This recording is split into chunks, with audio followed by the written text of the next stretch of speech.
All right, let's dive right into this explainer and see how ancient history provides an absolute masterclass in asymmetrical military engineering. Today, we're exploring a clash that literally redrew the map of the Indian subcontinent. And the wild part? It wasn't won just with brute force. It was won through sheer, brilliant geographical engineering. We are, of course, talking about the Battle of Narmada. Understanding this conflict shows us exactly how an underdog can leverage their environment to completely neutralize a vastly superior force. Honestly, it's a concept that is just as relevant in modern strategic thinking as it was centuries ago. So, put yourself in the shoes of a 7th century king for a second. You're facing an insurmountable enemy. They outnumber you, they outgun you. How on earth do you survive? Your rival is an emperor who has literally never lost a battle. He commands resources you couldn't possibly dream of, and his massive, seemingly unstoppable forces are marching directly toward your borders. So what's the play? Do you surrender? Do you meet them on an open field and practically guarantee your own destruction?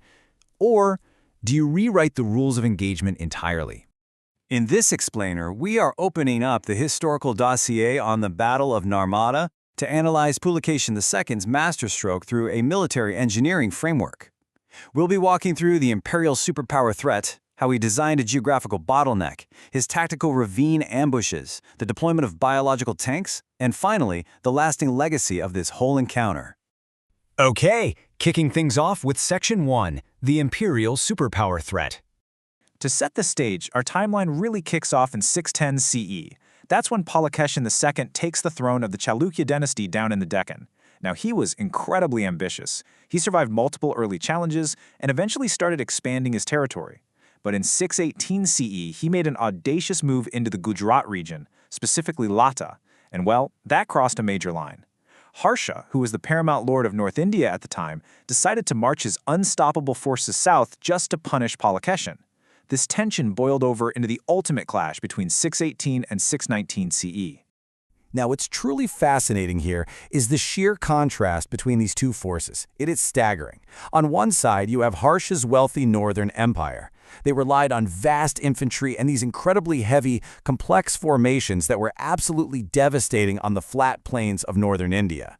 On the flip side, Pulakeshin commanded this arid, super rugged Deccan terrain. He had way fewer resources, but his army was perfectly adapted for rough, close-quarters warfare. To really grasp what Pulakeshin was up against, just wrap your head around this number: 60,000. According to the accounts of the Chinese traveler Huan Sung, who actually documented this era, Emperor Harsha had dramatically expanded his military might. His army was anchored by an unfathomable 60,000 war elephants, backed up by a cavalry numbering 100,000. I mean, it was an apocalyptic force of nature, completely designed to just steamroll anything in its path. Which brings us to Section 2, designing a geographical bottleneck. So, Pulakeshin knew that fighting Harsha in the open plains was a guaranteed death sentence. Instead, he essentially turned the natural border of the Narmada River and the Vindhya Mountains into an impenetrable wall. Think about it. Harsha's heavy formations desperately needed wide open spaces to operate effectively. By choosing to hold the line right at the river, right at the edge of that rugged mountain range, Pulakeshin literally forced the northern emperor to fight on terrain that totally neutralized his massive numbers. In military engineering terms, this is what we call a structural bottleneck. He weaponized the earth. By restricting this massive enemy force using natural terrain, like narrow river passes and steep mountains, Pulakeshin ensured that Harsha's vast formations just couldn't spread out. And instead of sending his own elephants into that difficult mountain terrain, historical accounts suggest Pulakeshin guarded these narrow, treacherous passes with highly mobile infantry. It was a brilliant setup. All right, let's move into Section 3, tactical ravine ambush strategy. You see, Pulakeshin didn't just passively hide behind a river. He executed a highly active defense using a very precise playbook. Step 1, he used allied forest tribes to scout, utilizing sounds and drums to signal the enemy's approach through the thick woods. Step 2, his forces meticulously tracked Harsha's army, purposefully avoiding the main formations. And Step 3, they executed these brutal sneak attacks and ambushes in the thickets and ravines. The goal was to disorient Harsha's forces and completely stretch their supply lines. The psychological and logistical devastation this caused was immense. By luring a massive, exhausted army deep into the ravines, Pulakeshin stripped away every single one of Harsha's advantages. Imagine being those northern soldiers dressed in their spotted red coats, completely disoriented in unfamiliar, hostile territory. Their supply lines were stretched to the absolute breaking point, and their morale was just decimated by these constant hidden strikes. Ultimately, they were forced into a brutal, claustrophobic nightmare of close-quarter combat. And now for my absolute favorite part of this strategy, Section 4, Deploying Biological Tanks. I love looking at this concept like an actual engineering blueprint. We usually think of war elephants as just, really large animals, but Pulakeshin's forces engineered them into highly modified biological tanks designed specifically for close-quarter devastation. Just look at the specs here. Fuel. They were given massive quantities of alcohol before battle to dull their senses and crank up their aggression. Weapons. Their tusks were fitted with gleaming lethal spikes. Accessories. They carried howdahs on their backs and wore these heavy, deafening bells around their necks to create pure auditory terror. And the control system? Fearless mahouts steering these massive beasts directly into enemy lines using sharp Ankusha goads. But the true terror wasn't just the elephants alone. It was the horrifying synergy of these intoxicated war beasts combined with bands of elite, lightly armored infantry all charging together in a mass formation.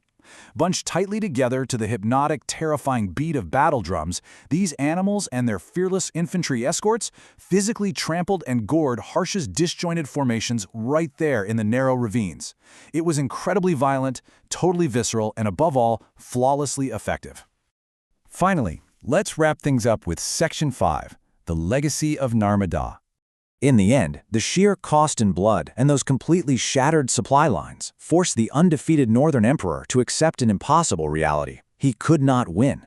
There's this incredible quote from Pulakeshin's court poet, Ravi Kirti, recorded in the Ihol inscription of 634 CE. It reads, "Harsha, whose name means joy, had his joy melted away by fear." I mean, wow, that poetically captures the sheer magnitude of this victory. The invincible Harsha, the great king of kings of North India, was completely broken, losing his mirth in the dense forests of the Deccan.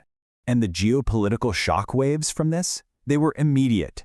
Pulakeshin wasn't just a survivor anymore. He claimed the splendid title of Parameshvara, meaning the paramount lord.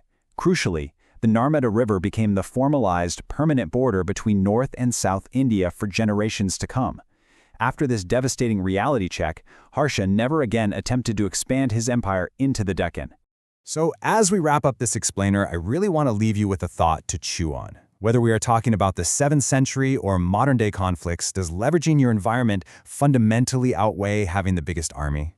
The Battle of Narmada proves that geographical engineering, tactical patience, and perfectly adapting to your terrain can melt away the joy of even the most invincible empires.